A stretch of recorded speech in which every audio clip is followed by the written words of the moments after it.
Hey guys, here we are live again. We are just outside the Standing Rock camp here in, I guess this is considered Solon. Um, Basically, what we're doing here is going to be going live to talk about a couple of very important things. We have Cash Jackson here, who is a Navy veteran, who's going to be talking about some very important key points. Oh boy. Sorry, we keep losing connection. We're trying to maintain this as best as we possibly can. Again, the connection in and around Standing Rock is not the strongest. But what we're going to do is we're going to start this right off. So we have Cash Jackson here. He's a Navy veteran of 20 years. And, what we're really curious about is why exactly did you come down here? What is important to you about what's going on here at Standing Rock? So, what I witnessed, like what many of you have witnessed over the last several months, has been exactly what I swore to defend, and that was to support and defend the Constitution of the United States of America against all enemies, foreign and domestic. And witnessing what is happening to the First Nations people here in North Dakota, what's been occurring to First Nations people in this country for hundreds of years, is exactly what I put this uniform on for 20 years, and it's to support and defend the Constitution against all enemies, foreign and domestic, to protect human rights. And what I witnessed here was a grotesque violation of First Amendment rights.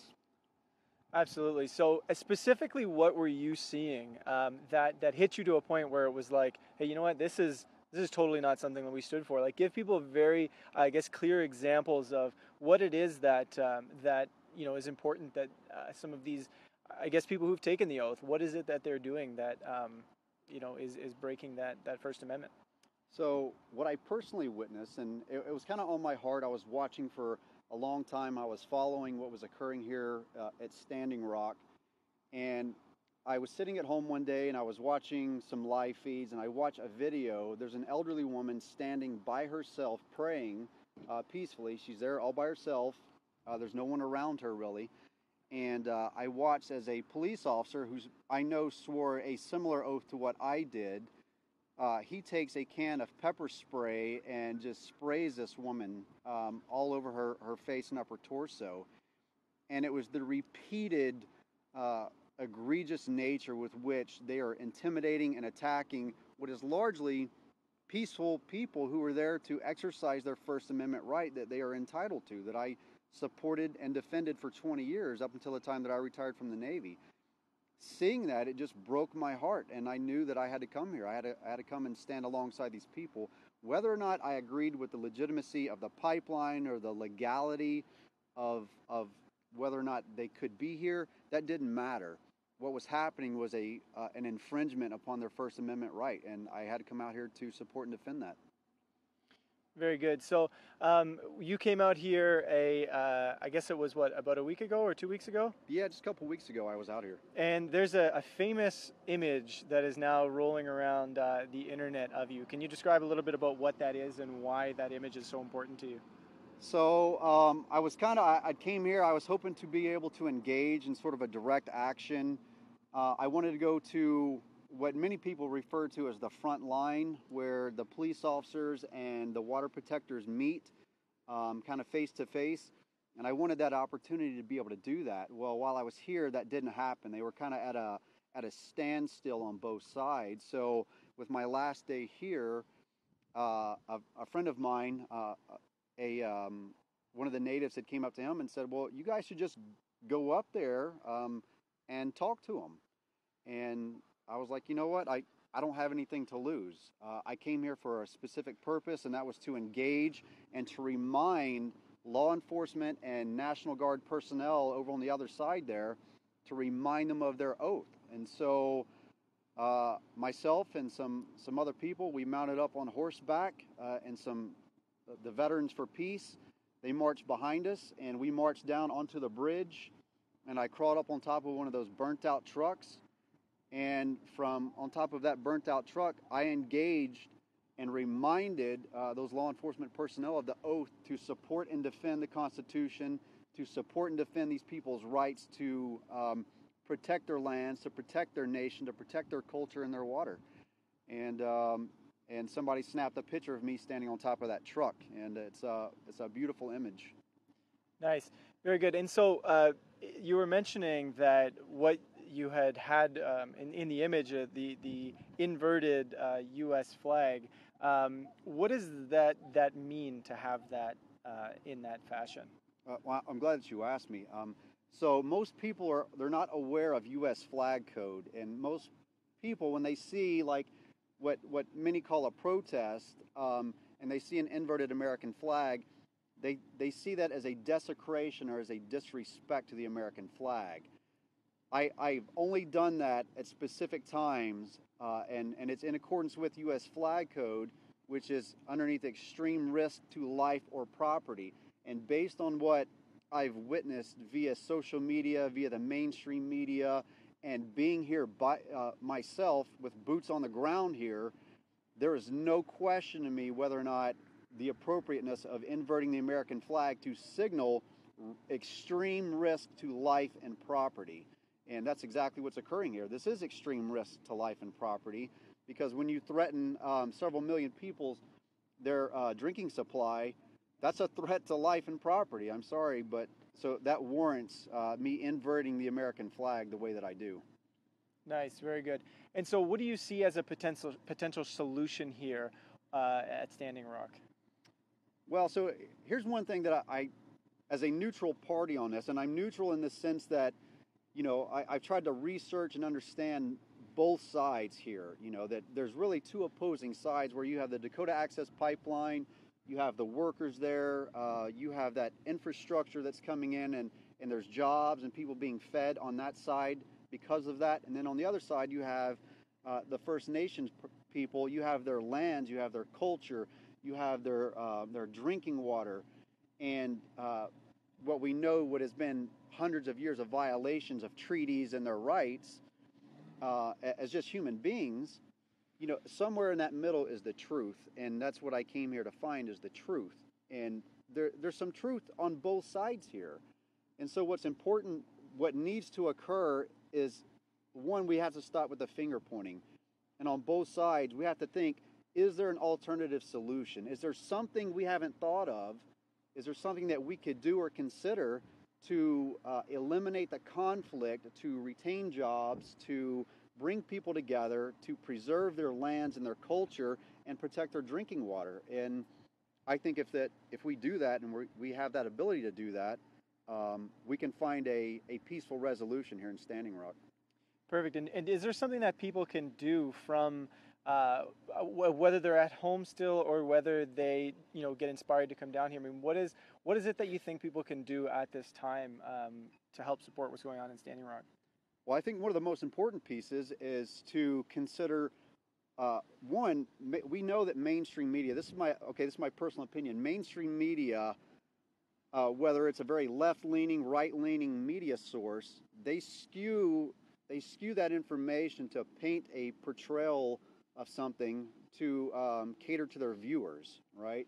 And that's something that's irresponsible as it comes to journalism. Their job should be to report in a neutral sense the truth. So one, I would encourage you to seek out alternative media sources and outlets to try and begin to separate fact from fiction. But secondly, if you have the ability to, you need to come to Standing Rock. If you actually want to see and hear what's occurring, you need to come here. You need to speak with the people here, witness some of the culture, and learn about some of their history. And I encourage you to read the 1868 Fort Laramie Treaty.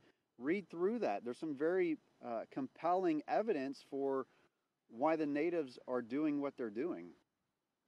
Very good. And final question here with regards to more again on the deeper personal side for yourself when it comes to seeing what you're seeing here and why you came down, to help uphold that oath.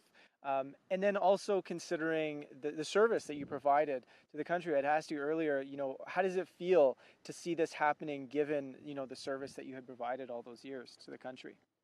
Well, here's one of the big problems that I have is that, number one, I don't understand why President Obama, the commander-in-chief, hasn't set his boots on the ground over here.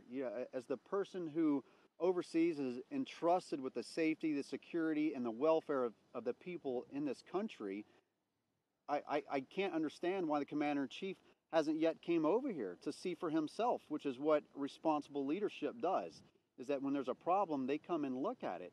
But I know for me as a retired service member to look at what's occurring here, yeah, that is a betrayal of what men and women died for. Men and women, that's something I take very seriously, and you should too, is that men and women died serving this country to protect freedoms, to support and defend the Constitution, and to protect our really just basic human God-given rights that we possess. You know, that they're not given to us by the government. We're born with these, and the Constitution is meant to protect the government from infringing upon that. And when they don't do something, when they don't intervene, when we don't have our most senior leadership here in the mainstream media doing responsible reporting, that's a betrayal to service members who served all across this country to protect these rights. Absolutely. Well, that was very well said. I appreciate very much your time and your opinions on these sorts of things. One of the things we want to turn to now is to focus on, a lot of people have been talking about energy solutions when it comes to what can we replace oil with? What can we do to, move away from this pipeline? And there's been a lot of discussion around, wind and solar. And even here, when we were here with Robert F. Kennedy doing an interview with him, there was still a lot of talk about wind and there was a lot of talk about solar. And while those are great technologies, in a lot of ways they're very primitive, and we're going to get to that here because what we wanted to talk about, one of the first times here to really get it out there, is a technology that we've been vetting for the past 6 or 8 months or so that is very powerful. It's put out by a company called Noka Clean Energy. And we've actually gotten permission to put out a video for a short period of time on this technology that you can check out on Noka Clean Energy's Facebook page now. This technology is entirely based around magnetics, is ultimately what this comes down to. The technology gives off absolutely no radiation. There's no carbon or sulfate emissions. There's no danger when it comes to heat or anything like that that could cause issues as the technology runs and produces incredible amounts of energy. It starts at about being able to produce about 5 megawatts, and then the systems can scale up to be able to provide power for millions of people around. I mean, multiple systems would have to be set up. It would be able to attach entirely to the existing infrastructure. This is one of the key facets, is that we would be able to effectively take this technology, put it in the areas of power generation right now, and attach it to the grids we have now and be able to provide energy that does not require us to pump in money every single month to run these machines, because once they get rolling and they're producing energy. And again, these are entirely safe. We're talking about no radiation, no issues. It's a fantastic technology that exists today. We vetted it with our own eyes. One of the challenges when it comes to a lot of these technologies is that people don't believe that they exist. And part of the reason why we came down here to Standing Rock, not only to support what's happening here and bring independent media, but we felt it was very important to encourage and help the world to have discussions and encourage discussions at a high level about these existing technologies and how we can begin to take these technologies, implement them on a bigger level, create the jobs that need to be created to get them implemented, to get them running and get them rolling, and move away from oil entirely. This would also allow us to move away from, having to spend such huge amounts of money on solar and wind, which, yes, they're renewable energy, they're great. However, they're not the most advanced solutions that are available. And this suppression of advanced energy technologies is very real, and it is going on.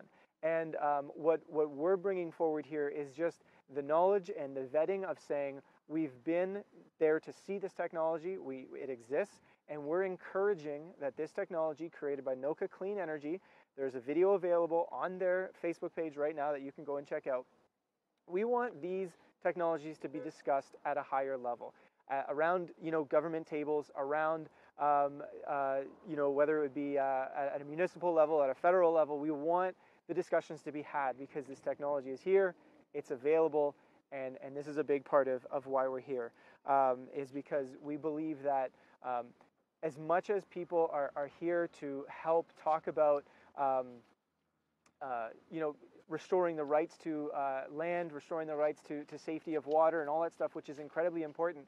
We have to make sure that we have a solution to go along with a lot of those things as well. And the solutions being discussed here are mainly around wind and solar, which are great, but there are other solutions that are available, ready to be popped in, do not require incredible amounts of time. And you know, people talk all the time about, oh, 50 to 100 years we can switch over into another option. It's not true. We have the stuff available today to get that done. So we're going to wrap this up by saying, and a link was just posted there. You can go to facebook.com/Noka Clean Energy to see this technology. Again, we're putting this out there simply because we know it's there. We've been in the alternative energy hunt for quite some time. It's a very important thing for us, and we want the world to know, and we want, again, really push for discussions at levels of government that can start to talk about how we can make these energy solutions something that we implement. So I want to end this off by thanking Cash not only for his service, but also for coming out here and doing, you know, his absolute due diligence and finding out what's really going on here, and then also for reminding. Again, I want you to come from your words, reminding about that oath. You know, why is it that you came out here one last time? Right. So, again, if you're a veteran, if you're a first responder, if you work within the legal system, you swear to an oath to support and defend the Constitution against all enemies, foreign and domestic. And so I would encourage you guys, don't always focus your eyes at our borders. You know, sometimes we have to really take a hard look within ourselves, inside our country, to really see what's happening to people around us, to our fellow citizens. And you know, and that was why I think I didn't mention it earlier, but I'd founded Restoring Freedom. And I would love for you guys to visit my page, Restoring Freedom. We're on Facebook, and we have restoringfreedom2016.com. And that's what we're doing as responsible citizens. You know, we're trying to look at the constitutional and human rights infringements here in our country, and to begin to address those on a very real and personal level, because it's important. This is the legacy that we're going to leave behind to our children. Absolutely. And then there is some a quick mention here of why. Can we touch on why this is what's happening here is legally wrong? Well, at its most basic, if you knew nothing about the pipeline whatsoever, at its very most basic, the First Amendment right grants us as American citizens the right to freedom of speech, to address our government whenever we take issue with something. And to be able to do that without fear and intimidation being utilized against you to try and silence you.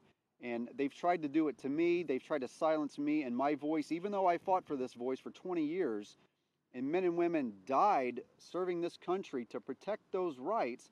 They're still utilizing fear and intimidation on what's largely peaceful people who just want a peaceful resolution to protect their lands, and they have a First Amendment right to do that without being coerced and being silenced. Awesome. Absolutely. That's very powerful stuff. So we're going to wrap this up here. We wanted to thank everybody for tuning in and for sharing this and for getting the word out there, not only about what's happening here on the grounds in Standing Rock, but also what available technologies need to be brought into discussion. So there's going to be plenty of links around. We're going to be doing follow-up stories as well with Cash and also on this technology so that it can be made available and brought out to everybody to create awareness about it. Again, this is not something that, you know, we're still waiting on. It's here. So thanks again for tuning in. We're going to be continuing to cover for, you know, the rest of the day down here as if anything develops. And peace out to everybody. Later, guys.